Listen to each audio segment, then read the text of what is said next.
And if they did read, would probably be less likely to hire the company who wrote it than they were before they read it.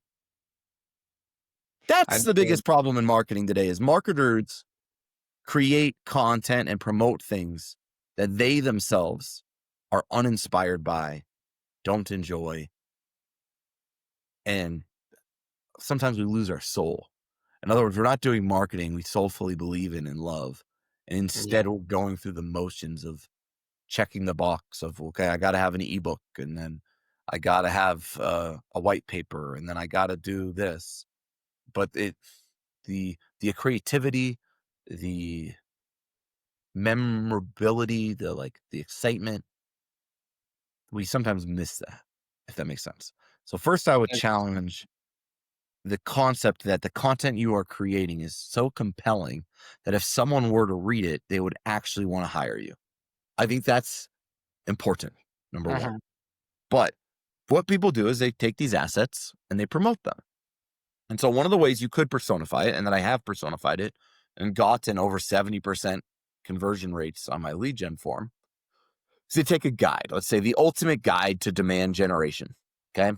It has a nice kind of creative and it's an ebook. And then I personify it to the titles. So I make that now the CMO's guide to demand generation. I now advertise it exclusively to CMOs. Yep. I changed the creative to say CMO instead of the ultimate guide to demand gen. It says the ultimate Yep. guide. It says instead of the ultimate guide, it says the CMO's guide to demand generation. I then do that with the VP. I do that with the director. I do that with the manager. So Mhm. now I have 4 titles, all with one asset that just has 4 different covers and 4 different creatives and 4 different copies. But it's all frankly the same. It just changes out the title and it calls them out. Mhm. That works exceptionally well. However, that lead, even at 70% conversion rates, is an informational intent lead. So then what I call that is like you're using LinkedIn as the most expensive content syndication platform in the world. And then you send And that lead to an SDR.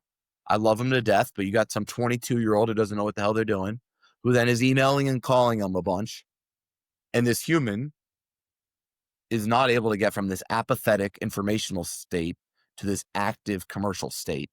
And if you think about LinkedIn outside of your cost per lead, which is I would say a immature way to look at the platform, and you instead look at your cost per demo and your cost per customer and your cost per intro call held, Mhm. real moments of value where you're pitching your product to someone. Those types of campaigns have very low CPLs, but Mhm. comically high cost per demos, cost per customers,